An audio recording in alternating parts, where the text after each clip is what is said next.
दोस्तों, मोनिका का ईशा जी पर मारा हुआ तंज अब गलत साबित होने वाला है, क्योंकि ईशा जी बहुत जल्द मां बनने वाली हैं। जी हाँ, सीरियल पति ब्रह्मचारी में एक ऐसा धमाकेदार ट्विस्ट आने वाला है जिसके बारे में शायद किसी ने सपने में भी नहीं सोचा होगा।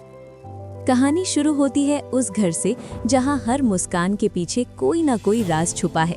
घर के आंगन में मोनिका भाभी अपनी गोद में एक बच्ची को संभाले बैठी हैं।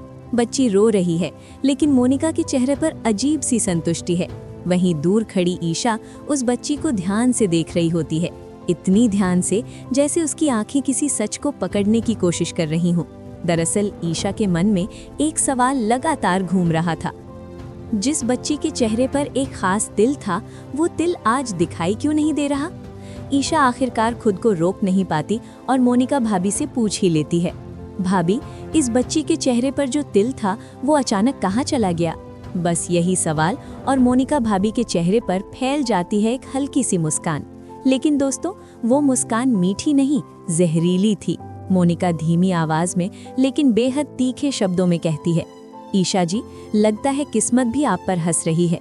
जिसके साथ आपका नाम जुड़ा है वो तो ब्रह्मचारी है। ऐसे में आप कभी माँ बन ही नहीं सकती, फिर आप बच्चों की पहचान कैसे करेंगी? ये शब्द तीर की तरह ईशा के दिल में चुभ जाते हैं। ईशा चुप हो जाती है, लेकिन उसका शक और गहरा हो जाता है। असल में मोनिका का ये ताना दिल से नहीं था, वो बस ईशा का मुंह बंद करना चाहती थी।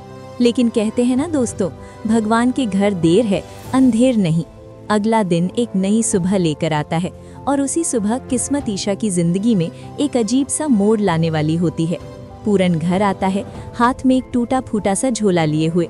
वो झोला देखकर ईशा का खून खौल उठता है। वो सोचती है, कोई बाप अपनी बच्ची के लिए इतना घटिया झोला कैसे ला सकता है? ईशा के मन में चल रही उथल पुथल अब यकीन में बदलने लगती है। उसे पूरा भरोसा हो जाता है कि ये बच्ची ना तो पूरन की है और ना ही मोनिका भाभी की।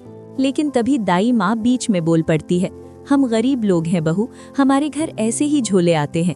ईशा चुप तो हो जाती है, लेकिन उसके सवाल और भी तेज हो जाते हैं। और तभी अचानक ईशा को घबराहट महसूस होती है। उसे उल्टी जैसा लगता है। वो बिना कुछ कहे वॉशरूम की तरफ भागती है। दोस्तों, यही वो पल होता है जहां कहानी पूरी तरह करवट लेती है। वॉशरूम के अंदर कांपते हाथों से ईशा एक प्रेगनेंसी किट निकालती है। सांसें थमी हुई हैं, दिल जोर जोर से धड़क रहा है। कुछ सेकंड जो ईशा की जिंदगी के सबसे लंबे सेकंड बन जाते हैं। और फिर 2 लाइनें। ईशा की आंखों में आंसू आ जाते हैं, खुशी के, यकीन के और एक नई उम्मीद के। ईशा माँ बनने वाली होती है, सूरज के बच्चे की माँ। आज मोनिका का वो ताना पूरी तरह से गलत साबित हो चुका होता है। ईशा अपने पेट पर हाथ रखती है, उसके चेहरे पर सुकून है। वो मन ही मन कहती है, देखा भगवान, आपने सुन ली मेरी। लेकिन दोस्तों, ये खुशी ज्यादा देर तक नहीं टिकती। अचानक ईशा की आंख खुल जाती है। कमरे में सन्नाटा होता है, वही 4 दीवारें, वही हकीकत। ये सब सिर्फ एक सपना था, एक खूबसूरत लेकिन अधूरा सपना। ईशा का चेहरा मायूसी से भर जाता है और उसके कानों में फिर से गूंजते हैं मोनिका भाभी के वही जहरीले शब्द, तुम्हारा पति तो ब्रह्मचारी है, इसलिए तुम्हें कभी माँ बनने का सुख नहीं मिलेगा। ईशा की आंखों से आंसू बहने लगते हैं। लेकिन दोस्तों, सवाल अब भी वही है, क्या ये सपना सिर्फ सपना ही रहेगा या फिर किस्मत सच में ईशा की झोली भरने वाली है?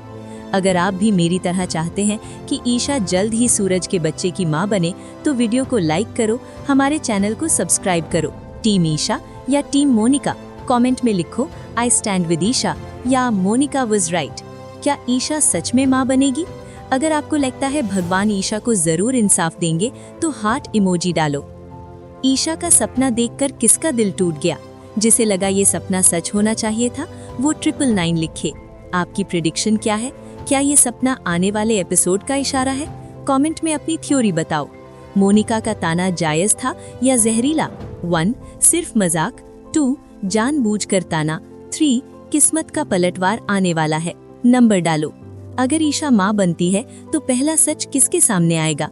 ए सूरज, बी पूरा परिवार, सी सबसे पहले मोनिका? अपना जवाब बताओ।